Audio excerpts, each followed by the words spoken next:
Hi, lovelies. It's great to be back here, and I hope you're also excited. As someone who loves anything that has to do with love, I'm always equally excited to talk about it. So, today I'll be talking about the five love languages.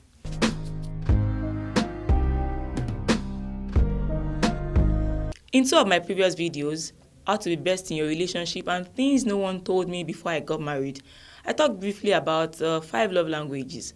But today I'll be giving an in depth explanation of what it's all about.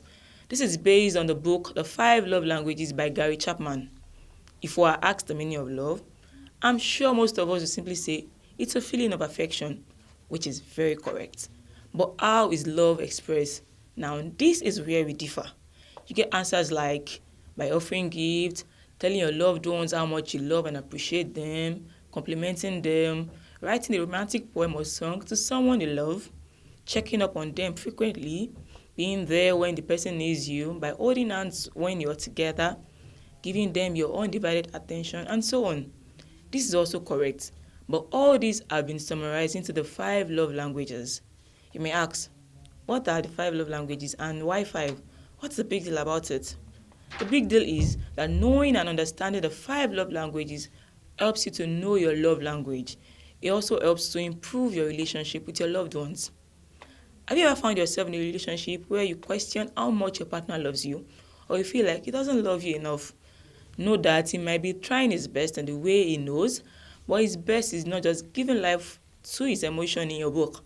He may be buying you gifts regularly, but you do not connect with that. You want something else. Now, when you understand the five love languages, you will better understand that that is his way of expressing love. You'll also be in the best position to enlighten him about your own love language. To know another person's love language, there is a need to observe how the person expresses love to others and what they demand from their partner.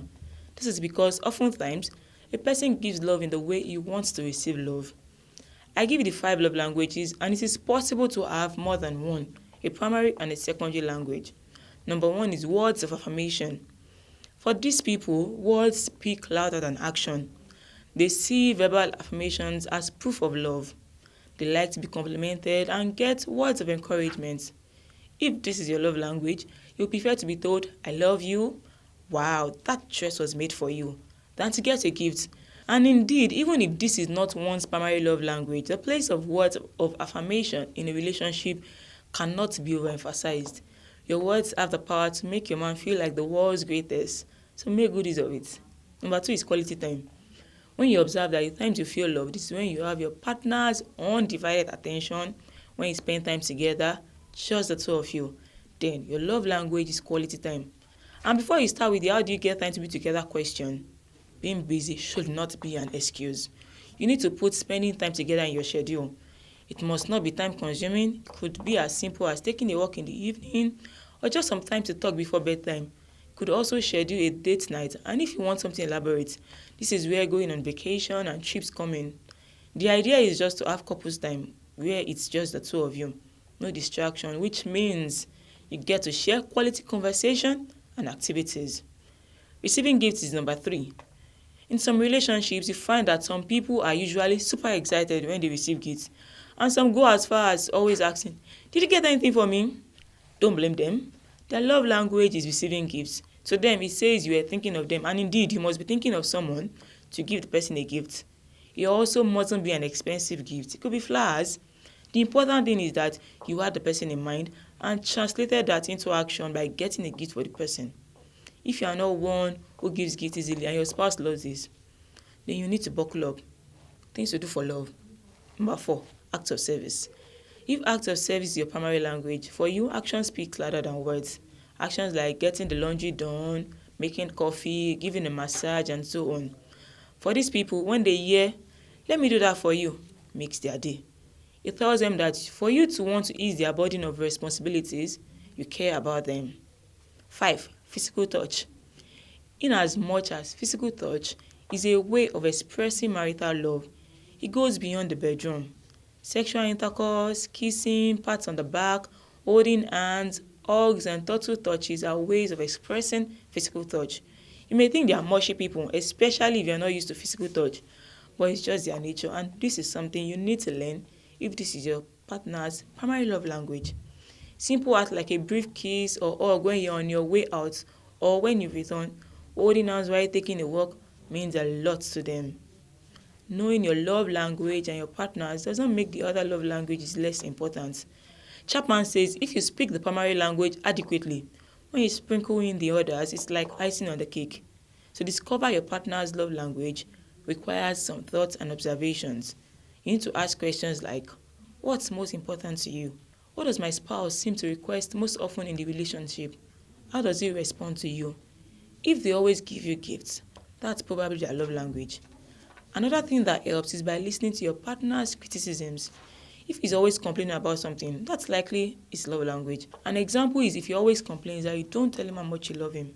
His love language is probably words of affirmation. Chapman also advises that a thank check should be done regularly. Thank check is simply a measure of how much love each person is feeling. You can ask how much love you both are feeling on a scale of 10, and the answer will determine your response and action. If the love tank is not full, then there's a need to ask your spouse what could be done to fill it, and it's important to always keep it full. How can this concept of the 5 love languages help your relationship? Knowledge of the 5 love languages helps to strengthen your relationship because you know the preference of your partner and therefore work in line with it.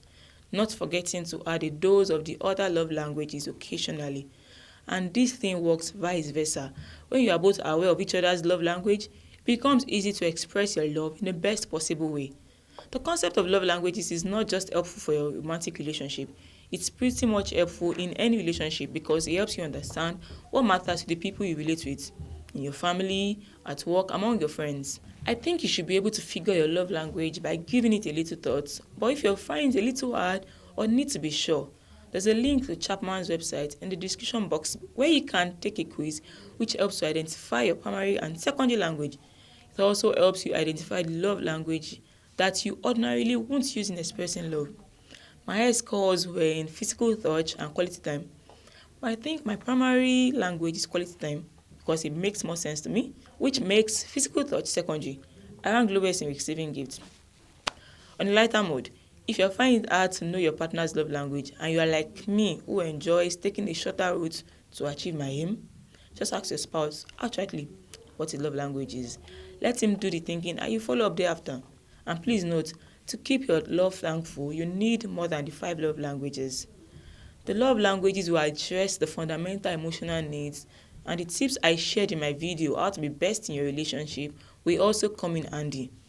In a nutshell, the concept will help you know what is important to people so you can understand and relate with them. This is the much I have for you today. I hope you found this very useful.